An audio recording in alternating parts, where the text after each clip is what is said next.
Je vais maintenant vous montrer la possibilité de montage intégré du FreeSlim. Pour cela, une rainure est fraisée sur la face extérieure du meuble, dans laquelle le PowerPad du FreeSlim s'adapte parfaitement par la suite. Nous l'insérons, il est vissé de l'intérieur et il y a aussi un fraisage ici dans la plaque, également à l'avant, que je recouvrirai plus tard avec un cache approprié. Cela signifie que j'ai caché au maximum la technologie et le fraisage, ce qui donne une apparence très haut de gamme à l'intérieur du meuble, idéal pour les vitrines en verre, les façades en verre ou pour tous ceux qui veulent se démarquer avec une technologie dissimulée par rapport à une technologie vissée en surface. Nous commençons le montage intégré en recouvrant le fraisage sur le bord avant avec un cache en plastique. Pour cela, il suffit de placer ce cache ici. Ainsi, le bord fraisé de la plaque disparaît. Ensuite, je prends notre PowerPad et je le place précisément dans la poche fraisée. Maintenant, j'aligne le PowerPad en haut et je le visse de l'intérieur. Pour le vissage, nous utilisons dans ce cas des vis Torx 15. Nous avons encore la possibilité, avec une autre vis de liaison de meubles, de fixer plusieurs meubles côte à côte afin qu'ils soient bien alignés et bien ajustés les uns aux autres.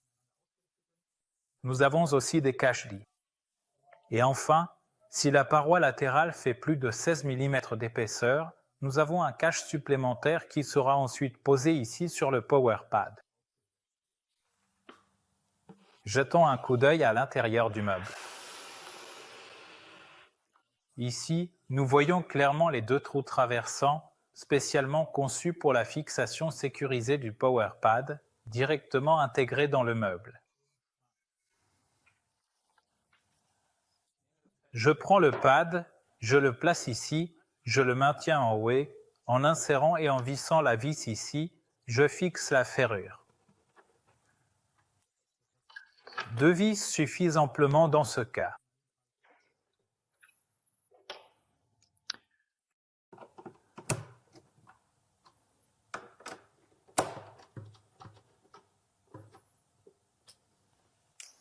Ainsi, la ferrure relevante est déjà installée et fixée ici, et j'ai maintenant la possibilité d'ajuster à nouveau la force à travers ce trou.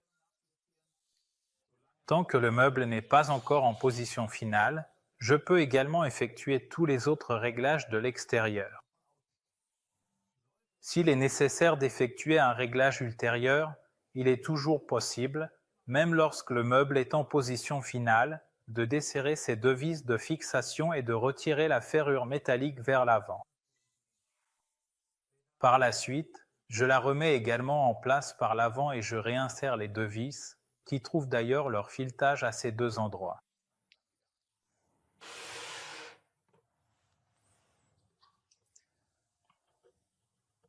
Je procède bien sûr de la même manière, avec la même attention et précision, de l'autre côté du meuble. J'installe d'abord la façade, cette partie essentielle, puis je prends le PowerPad, cet outil pratique, je le place ici avec soin. Je peux encore vérifier précisément où se trouve le trou de passage pour le filetage de fixation afin d'assurer un alignement parfait, puis je fais légèrement glisser la ferrure métallique vers le haut avec une douce mais ferme pression.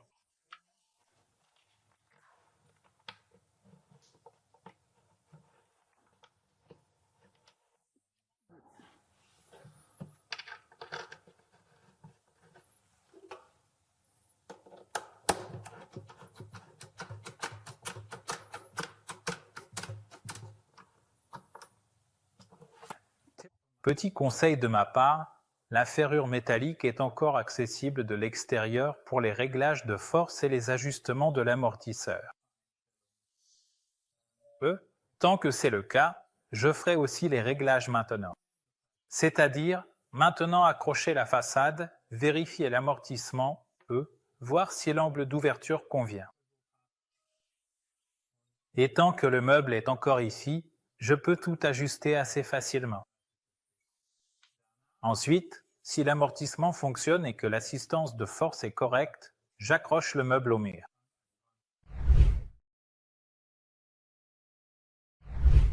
J'ai un peu réorganisé les choses. C'est parce que j'ai maintenant besoin de la place ici pour travailler sur ma façade. En effet, nous allons maintenant monter sur la façade les connexions de façade qui permettront plus tard d'accrocher la façade au bras de levier. Pour cela, j'ai besoin de certaines mesures. Je les ai déjà marquées ici. Comme on le sait, elles dépendent de l'épaisseur des parois latérales du meuble, du retrait de la façade, de la façon dont tout cela se présente en hauteur, et on peut donc trouver ces mesures dans les instructions de montage. Je les ai maintenant définies pour mon meuble. Je place la fixation ici sur la façade. Il est important, pour le montage intégré, que les crochets se trouvent sur le bord extérieur de la façade. Les vis sont fournies. Nous recommandons toujours de marquer le trou avec un poinçon. Cela facilite ensuite l'insertion de la vis dans la surface mélaminée.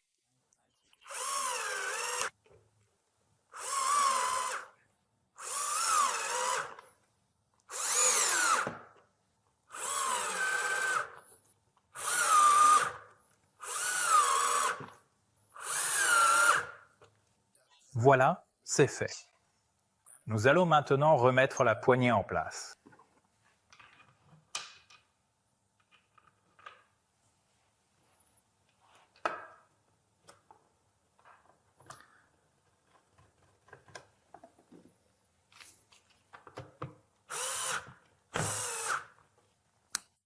Nous pouvons maintenant accrocher la façade dans les bras de la ferrure.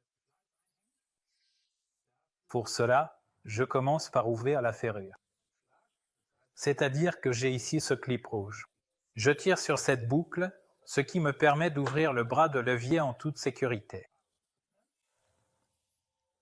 Ensuite, je saisis au milieu pour retirer cette patte. Je fais la même chose de l'autre côté.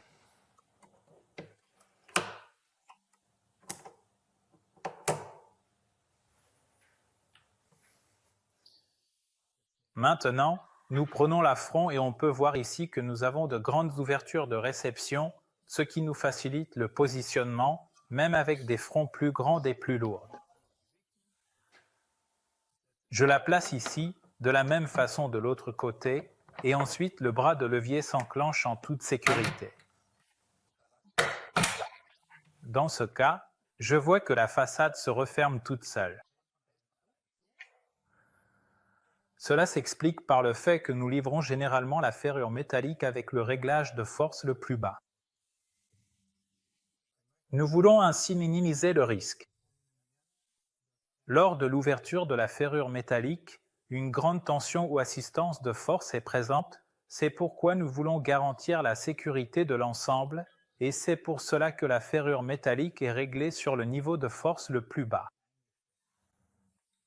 Pour l'adapter maintenant au poids de la façade, je prends la visseuse et j'examine les possibilités de réglage que j'ai ici.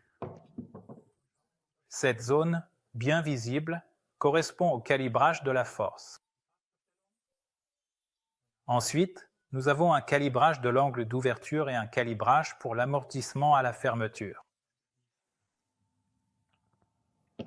Je peux maintenant, pour cela je dois maintenir la façade bien ouverte, intervenir ici, c'est une pointe de tournevis de type PZ2 et en tournant délicatement, je peux ainsi augmenter la force de serrage nécessaire. Cela a déjà eu un effet notable. J'ai cependant ici une plage de réglage de force très large. La force était maintenant trop élevée. Cela signifie que je la remets en arrière.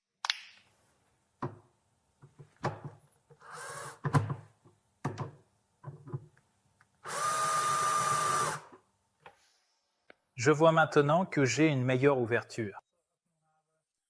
Je dois faire cela de la même manière des deux côtés. D'autres réglages, que j'ai déjà mentionnés, limiteur d'angle d'ouverture à 107 degrés. Ensuite, je ferme ou j'abaisse la façade en dessous de 90 degrés, je tourne dans le sens antihoraire et l'ouverture s'arrête à 90 degrés. Un autre réglage que je peux effectuer ici, je regarde la vitesse de fermeture et je constate dans ce cas qu'elle est trop faible. Donc la façade se ferme trop lentement. Nous avons un amortisseur dans chaque bloc d'alimentation et pour régler cela, ici, je peux maintenant désactiver un amortisseur. Je vais vous montrer ici comment faire. J'ai ici aussi un embout Torx 15. Je peux le mettre sur off de on à off. Si j'ouvre maintenant, je vois ici que l'amortisseur ne s'active pas. Ainsi, un amortisseur est désactivé et la vitesse de fermeture est nettement plus élevée. Donc, pour résumer encore une fois, 3 possibilités de réglage. J'ai ici le calibrage de la force, ici le calibrage de l'amortisseur et ici le calibrage de l'angle d'ouverture. Particularité, l'amortisseur et l'angle d'ouverture ne sont que de petits interrupteurs. C'est-à-dire que je ne tourne ici que de quelques degrés. Ici, j'ai un ajustement en plastique avec un Torx 15. Cela signifie à manipuler à la main, s'il vous plaît. Nous voyons ici un avertissement, ne pas utiliser de visseuse électrique, s'il vous plaît. En revanche, pour le réglage de la force, j'ai besoin d'une vitesse de rotation élevée. En conséquence, nous avons ici un ajustement PZ2 que je peux utiliser avec une visseuse électrique. Cela signifie Torx 15 à la main, PZ2 avec la visseuse électrique. Idéalement, j'ajuste cela pour la version intégrée aussi longtemps que nécessaire ou dans l'état où le meuble est posé sur mon établi. C'est mon conseil, aligner la façade de façon à ce que tout fonctionne parfaitement ici. Ensuite, j'amène le meuble complet dans sa position finale contre le mur. Le meuble est suspendu à la bonne place. Sans la façade, il est évidemment plus facile à manipuler. Maintenant, nous allons installer la façade. Tous les réglages dont nous avions besoin pour cette façade, nous les avons déjà faits sur l'établi. J'accroche maintenant la façade. Je vérifie encore une fois si tout s'ajuste vraiment bien.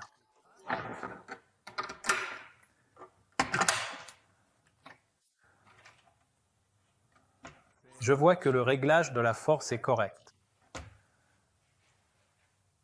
L'amortissement est parfaitement approprié et le limiteur d'angle d'ouverture à 107 degrés convient idéalement et parfaitement bien.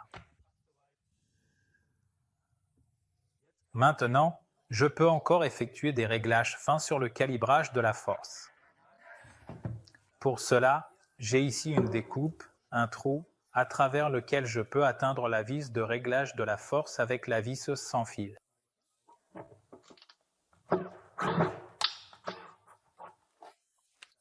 Là, je peux encore ajuster quelques détails. S'il reste encore des réglages à faire, parce que le limiteur d'angle d'ouverture doit être modifié à nouveau ou que le réglage fin de la force n'est pas encore optimal, ou si l'on souhaite revoir l'échelle, il est bien sûr possible de retirer à nouveau la ferrure métallique vers l'avant. Pour cela, je démonte à nouveau la façade, comme nous l'avons déjà fait.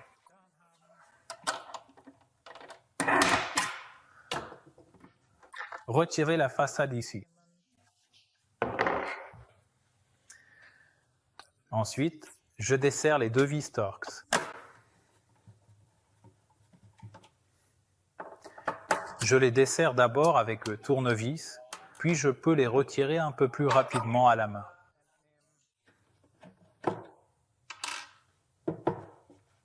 Et maintenant, j'ai la possibilité de retirer la ferrure métallique entre ces 2 caches et de revoir ici l'échelle de force, le limiteur d'angle d'ouverture et le réglage de l'amortisseur et, si besoin, de les réajuster. Ensuite, j'insère à nouveau la ferrure métallique ici, avec précaution, jusqu'au fond, bien contre la butée finale. Puis, avec une grande précision et en utilisant le levier approprié, je procède au soulèvement délicat de l'ensemble complet de la ferrure que l'on nomme le PowerPad. Une fois cette opération effectuée avec soin, je peux alors retrouver avec exactitude tous les points de vissage d'origine, ce qui me permet de refixer solidement et de manière parfaitement stable le PowerPad à sa position initiale et correcte, assurant ainsi sa fonctionnalité optimale.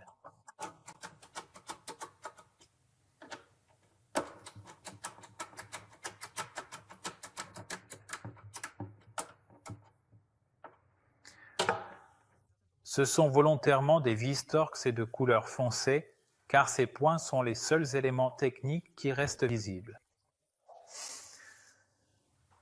Et avec cela, je peux maintenant accrocher la façade.